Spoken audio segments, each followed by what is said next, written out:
Hi, my name is Dana Sardano, and this is the Ubuntu Room. I'm so glad to be here.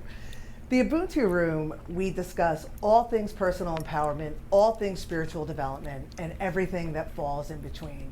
It's a place where we recognize that the power is in our hands to create the lives that we desire, and that personal empowerment and spiritual development are very much intertwined. And each of us, in our own spiritual journeys, falls somewhere on that spectrum. My hope is by having these conversations, maybe I can meet you where you are and we could travel together. So last week we talked about your personal GPS and how your emotional guidance, your physical guidance, your understanding of your chakras and your five senses help you navigate where it is you want to go in life. And we talked a little bit about how our five senses, when they become honed, they become our clairs, clairvoyance, clairsentience, clairaudience, so on and so forth. Today, I want to talk about clairsentience and clairempathy because they are both the feeling clairs. Clairsentience is about feeling on the physical, in a physical way, and clairempathy is about feeling in an emotional way. A little bit more about clairsentience. Clairsentience is when you can feel the energy in the room, but you are able, through however you feel it. You could feel it with pressure in your head, or goosebumps, or a knot in your stomach, or your hair standing up on end. Even joy in your heart, you're physically feeling it. And when you begin to hone this ability, you can then start to attach the emotion to it, or attach message to it, or understand the meaning behind it just by feeling and reading the energy. I'm going to tell you a story. I want to tell you a story about what clairsentience looks like in my life because it can get pretty ridiculous. Of all my clairs, it's probably my most prominent, and for me, shows itself in tears a lot, but I get all of it. I get the chills and the head and all of it. But let me tell you a story. About 4 or 5 years ago, I was in Disney with my family. We went to Animal Kingdom, and we went on the Pandora ride. You guys, everybody been there? So even if you haven't been on the Pandora ride, if you've been to Disney, you understand that when you're waiting online to go onto these rides, they always try to make it interesting for you. And so like you go through the maze and then you go through another thing and they have interactive things so you can better enjoy the 2 hours that you're waiting to get on the ride that you're going on. So about 4 or 5 years ago, we go to Animal Kingdom, we go on Pandora, and it was amazing. But I lost it. I got off the ride and I was sobbing. There was something about the beauty of this ride that just touched me in such a way. I felt it in my whole body. I felt it in my tingles. I joke about my heart hole. I felt it in my heart hole. I felt it everywhere. And I sobbed. So everybody's getting off the ride and they're like talking about it and they're loving it. And I couldn't even talk about it for like 10 minutes. So of course my family made fun of me because this is typical for me, again, with my clairsentience. So fast forward a couple years, now we're going about a year ago, we go back to Animal Kingdom, and I insist that we go on this ride because I had such a magical experience. So I forced my family to wait 3 hours on the ride. So we did. It was really just short of 3 hours. And we do the whole maze thing, and then we do the interactive thing, and as we're getting closer, I can feel with my body the collective energy of the anticipation of the people. And I can start to feel it. I feel it in tingles. I feel the pressure. I feel the pressure in my head. We get a little bit closer. The heart hole starts to open up. I can feel the love and the beauty and just the grandness of this whole avatar experience. Then they put you in that final room where they're telling you like, okay, you're going to get on this thing and you're going to be riding the thing and they're treating you like you're on a mission. It starts to come up and I start to cry. And now my family, nobody's surprised, like, oh, here she goes.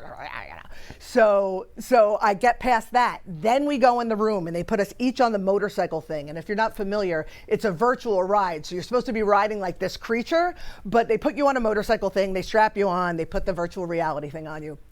So they did that and I get on. And as soon as they strapped me in, I couldn't breathe.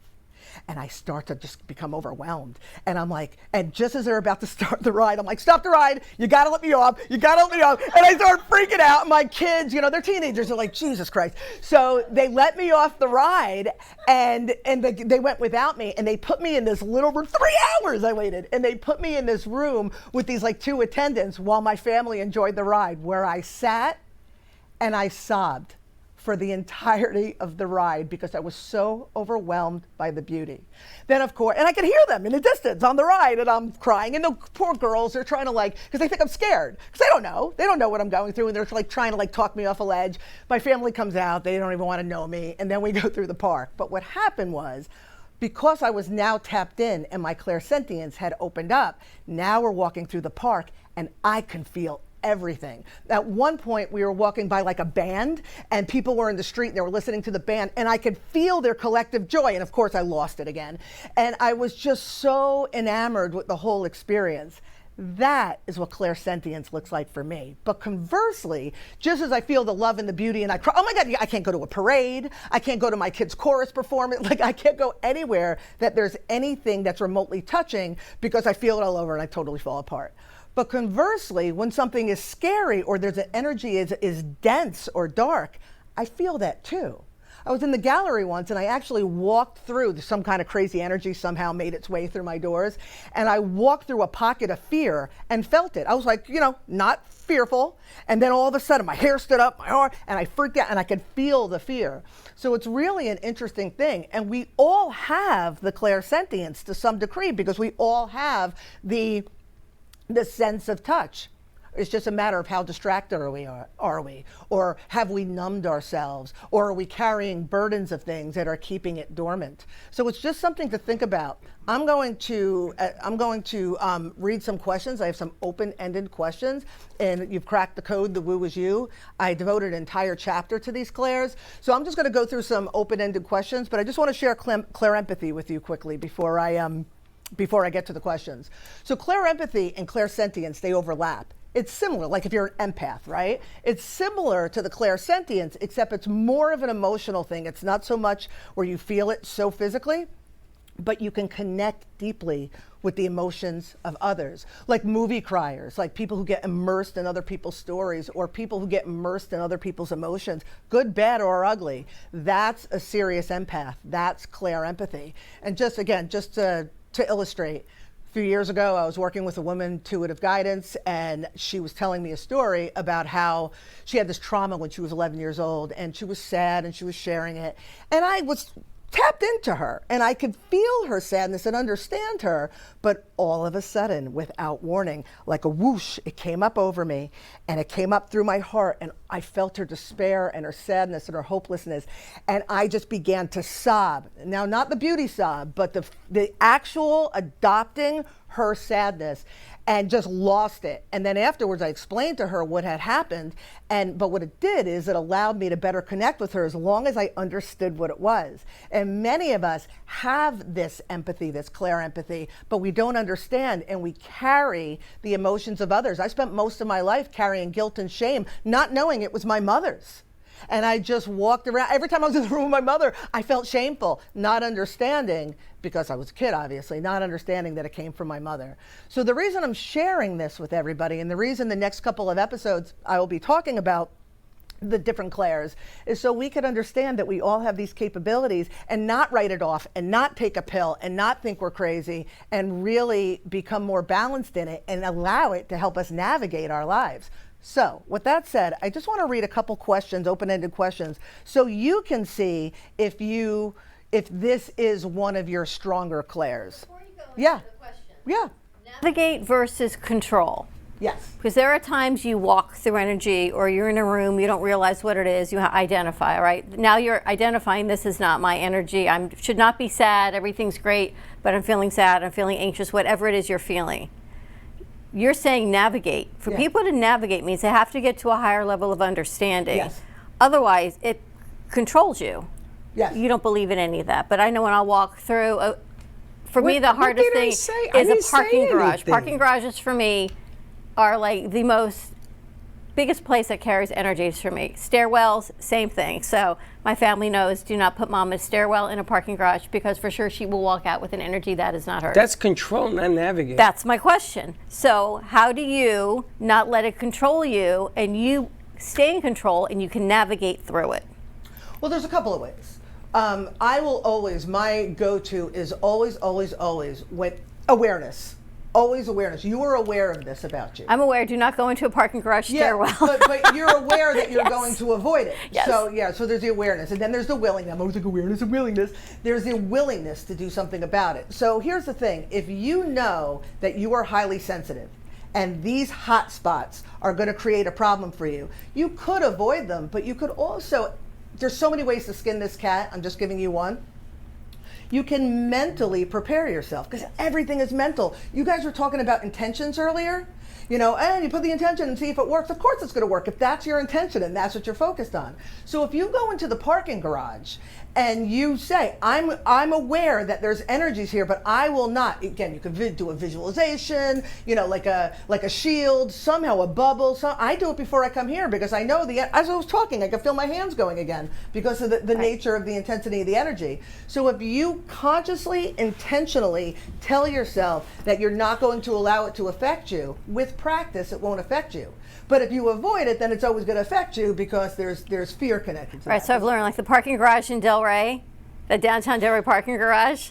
I think you and I were going to a Do Good Delray event, and the elevator was broken, and we had to go in the stairwell. And I said to you, this is what's going to happen, and this is what always happens, and I'm not going to let it happen. I'm going to do all the things. And you said, what? A parking garage. Like, I remember the last parking garage I was in because I try not to go in them, but if I have to go in the stairwell, then I do work myself through it. 1 second. Yeah. I just want to ask one question. You understand this? Yes, 100%. Sally, you get because it too, right? Because there's the clairsentience there. You don't have the clairsentience. Yeah. You're a clairvoyant. I'm watching you. I'm Claire something. I'm You're very clairvoyant, confused for is what I. It's a parking lot. I grew up in the Bronx, and a parking lot is a parking lot. Not a There parking isn't- lot, it's a parking garage. There's a difference. The stairwells in the parking that's garage. right. They're closed in. They're Yes. closed in. The energy becomes stagnant. Yes. Kind of gets trapped. Yeah, right? yeah. what it is? That's what you're feeling. It's There's other the people difference. that may have been there. Max, you got this? Trapped in that because it's a smaller, Yes. newer. Yeah, it's something. And I was, Yeah. when I was mentioning before about how I walked through that pocket of fear, I don't get into the whole story, but like at the gallery, it was a very light energy. It was very vibrant. And because I cleared it often and I had high vibratory people in there, beings, both alive and not alive. But every once in a while, somebody would come in and we would say they had hitchhikers or fleas because they would leave their dense energy. And if that dense energy goes unchecked and somebody else leaves dense energy, like attracts like, that energy, and then you have a thing. So when I said I walked through that pocket of fear, it was because the expansion of that dense energy. But I cleared out, the gallery was a big open space, but if you're in a parking garage, it's closed. And it's usually below the ground, but not always. Like I think I know what you're talking about in Delray. Or a stairwell, Jesus, it's all closed Thank in. you. That energy doesn't move. Nobody's walking I'm through so with their shades. validated right now. Nobody's walking through with their shades. And this Thank you. one's like a lightning rod. She's about as Clair empathic as they become. So, or as they Need a could be. drink. It's an imprint that's left behind. So would you say that go as far as say somebody has a really bad headache just as they're going through, that imprint, although that person isn't there, the next person coming in would continue with that headache. And to go a step further, this clairsentience, if there's the pressure, and sometimes I'm in a room, my ears start popping because of the pressure, because I feel the energy. So if somebody walks through, and again, the dense energy, or if they have a headache, and then Dawn walks in, again, the lightning rod of empathic beings, she may get a pressure in her head. She may later have a headache and not even know why. Migraine for 4 days. I had a migraine for 4 days last week. I totally get it. And I remember when I was here, I think it was the day after your first migraine. And I was listening to you, and I was like, because it's the energy. So it's again, a thing. It's a total It's thing. totally She's not making a it thing. up. It's a total thing. No, I don't think she's making And it it totally up. can make me sick. We talked about this, right, when you were here last week. Crazy. Yeah, it's something. Wow. So, do we have Wow. time for a few questions, or should we just Yes. scrap that? No. I'm totally cool with that. I'm very intrigued. I'm gonna tell you something. This is amazing that there's a reasoning to some of this behavior. I didn't know this was. I'm being serious. I am completely floored by this. Yeah. Thank God she's come along, because maybe she's the explanation of 10 years of you doing some of the things you do. It's really something. Like just like you have to get used to Dawn's physical reaction to heavier energy, my family has just accepted the fact that they have to bring tissues, and I can't wear mascara to anything remotely moving, because mine is tears. I don't get the migraines, but whatever, it always expresses itself in tears. It's ridiculous. Like, it's like embarrassing. Now I'm just like, But what makes you tear? It's something happens. I become so overwhelmed. It's not the sadness one that I was telling you that I expressed the girl's sadness. That was different. I was expressing her emotions. Right. But just in general, when anything I'm moved by, and you get moved by something, you watch a commercial and your eyes fill up. I'm like ridiculous. I'm like snots. Like it's like off the charts. So you could be sitting there, like this happens to me on Sundays. Don't ask me why Sundays. And I start seeing things or hearing things, and they start. The tears start, and I try to wipe them away before Linda comes out of the bedroom, and she looks at me, she says, okay, what's going on? The first time it happened, she thought somebody had died because they were just like nonstop, and I don't have no control on this thing. I don't know why they're tearing. I have no idea. Maybe it's something I'm looking at, and she's sitting there, and all of a sudden, there's all these thoughts that happen, all these things that happen. It was my brother lately because he had a birthday coming up in February. Yeah. I don't know. Is that what you're talking about? Yes. It's part of it. And also, and we're going to talk about, not next week, because next week is, I'm going to be here New Year's Eve, so I got a whole different thing. But in the next week, we're going to talk about claircognizance and clairvoyance. And I believe, I put them together for a reason, and I believe you're going to be like, oh my God, check, check, check. But that connection, when our heart space is open, because that's what it comes down to. And when I talk about chakras in future segments, when you understand that you clear out the trauma and drama of your life that's keeping you stuck, and your heart hole, as I put it, but your heart is open, then all of these other things, you become connected. So you have these thoughts and these visions, and your eyes are tearing because you're connected in the heart. And what happens when you get moved? Usually, most people who have a heart, their eyes fill up. Oh. Right? It can get so bad, like whatever happened to me over the weekend. I had a lovely weekend, right? We all had dinner together. Last night, my dreams were like this huge panic attack. And I knew logically that was not my panic attack. And I'm thinking of Lorena going, this does not belong to you. Yeah. But I don't know who it belonged to. But it was like this cascade of all, and I came in this morning, you're like, what is wrong with you? And I listed all these things, and none of them were bad. It was all the stuff I had created in my brain. Even my dream named it anxiety. Like, you know how you're dreaming and your dream says, this is anxiety? I'm like, wow, how do you know I'm being anxious? Like, I'm talking to myself in my dream. It was crazy. So someplace I was over the weekend, by Sunday, it just grows. And then it's like this cascade of whatever it is, like you on Sundays. Well, Heather came in here, one of the kids that comes in here, she started to sing. And the first time she started to sing, I was bawling. And don't ask me why. I know why. It was a frequency she hit that, holy smokes. I went into Studio A, and then I went into the bathroom to hide because I didn't know what the hell was going on. But she hit this note. Yes. And she says to me, are you okay? I said, no, I don't know what that was. I've heard the song a million times. It's the frequency. It's the frequency. It's crazy. And I'm so glad you said that because, like, I joke about going to the parades or I can't go to the kids, concerts. There's something in the frequency. It's all the other stuff, but there's something in the frequency when you're that tapped in. And I wasn't going to share this, but I am. It's so stupid. I rented Best Little Whorehouse in Texas because my kid's into musicals and I thought it would be fun, whatever. And that last scene, the second to last scene when the girls, they all had to leave or whatever, and Dolly Parton sings I Will Always Love You to Burt Reynolds.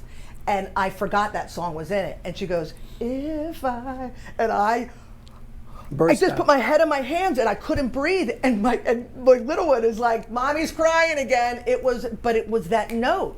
Soon as she did that note, I just lost it. It's something in the frequency. Yeah. Veronica, this makes sense to you. Do you feel this ever? You must, because of who you are. I definitely resonate with a lot of this. Yeah. I work with a lot of children. Yep. And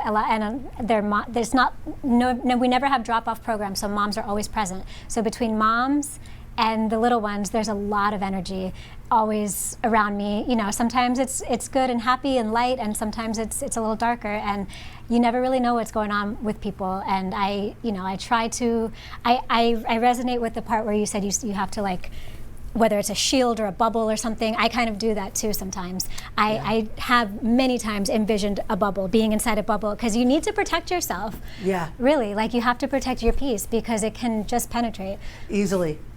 And I was just going to say, just a couple actionable things, especially for you, Dawn. Where every day when you come here, even in the car, just visualize the bubble. And then later, because you said you acknowledge, you're like, oh yeah, you know, that's not my anxiety, or that's, soon as you acknowledge that it's not yours, then you tell it to go. This is not mine. You have to go. It's all about intention. I will not tolerate this. And it's difficult because I do not like going into hospitals at all, not personally for myself, Yeah. but just to even visit somebody. But I am aware of it, but I still have problems in hospitals. Yeah. I gotta tell you, Dana. Yeah, I get that. This studio is built on a frequency, because a lot of people come in here and they tell me something's going on in here. And your paintings that lasted one day, the blue lady that's there by you, is a testament to some of the stuff that there's something in this building. Don't know what it is, but you can actually feel it. Now, we've been here 6 years, close to 7 or whatever it is. So we've gotten used to it. But when we first got in here, we didn't know why we were coming here either. So I can relate to that part of it. The frequency part, I can relate to it. The headache thing, I never knew was a thing. I thought it was her, I don't know, overthinking stuff or taking stuff in. But a parking lot, a garage, man, I'm gonna tell you. I know. And That's it's a not long easy being me stretch. sometimes. We got to take a commercial.